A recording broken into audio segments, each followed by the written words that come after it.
Election کی گہما گہمی اپنے عروج پر ہے اور امیدوار اپنے ووٹرز کو متاثر کرنے کی پوری کوششوں میں ہیں۔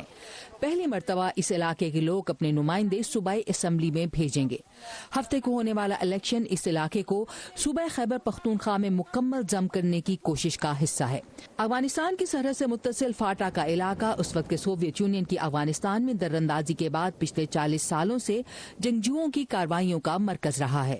فاٹا کے اس وقت علاقے ہوتے تھے، میں خود گیا ہوں وہاں کیمپوں میں، جو ٹریننگ کیمپ ہوتے تھے میں نے خود دیکھے ہیں، میں اسٹوڈنٹ تھا، تو وہاں پر یہ سارے فاٹا وہاں پر ایک ٹریننگ سینٹر ہوا کرتے تھے۔ 9/11 کے بعد امریکی اتحادی افواج کے افغانستان پر حملے کے نتیجے میں القاعدہ اور طالبان کے بہت سے اراکین بھاگ کر فاٹا آ گئے اور یہاں انہیں محفوظ پناہ گاہ ملی۔ اس کے کئی سال بعد ان میں سے بہت سو نے یہاں اپنی تنظیمیں نو کر کے بھرتیاں کرنے اور تربیت دینے کے بعد افغانستان اور بعض اوقات پاکستان کے خلاف یہاں سے حملے کیے۔ کئی اشروں کی انتہا پسندی نے علاقے کو تباہ کر کے رکھ دیا۔ اب کیا اس انضمام سے یہاں مسئلہ ٹھیک ہوگا؟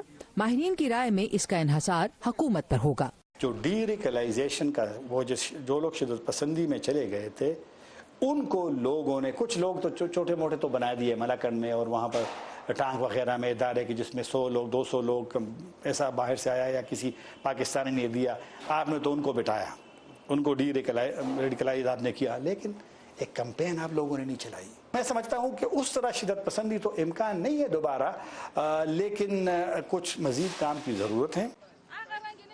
16 سیٹس کے سینکڑوں امیدواروں میں سے 2 خواتین امیدوار بھی ہیں۔ ان میں سے ایک ناہید آفریدی ہیں جو گھر گھر جا کر کیمپیننگ کر رہی ہیں۔ ایک انتہائی قدامت پسند علاقے میں جہاں خواتین عوام میں کم ہی نظر آتی ہیں، یہ انوکھی بات ہے۔ میرا الیکشن جیتنا اور ہارنا اتنا مقصد بھی نہیں ہے، لیکن یہ کہ ایک سیاسی عمل میں عورتوں کو شامل کرنا بھی ہے۔ اگر آپ دیکھیں بازار میں جب میں کمپین چلا رہی تھی، میرے پوسٹر لگے ہوئے تھے، اوپن سپیس میں ایک عورت کی تصویر لگ گئی تھی۔ یہ ہمارے لیے بہت بڑی بات ہے، ہم نے سٹیٹس کو چیلنج کر دیا ہے۔ ناہید آفریدی کو یقین ہے کہ اگلی نسل اور خاص طور سے چھوٹی بچیاں انہیں کیمپین کرتے دیکھ کر ان کی کوششوں سے فائدہ اٹھائیں گی۔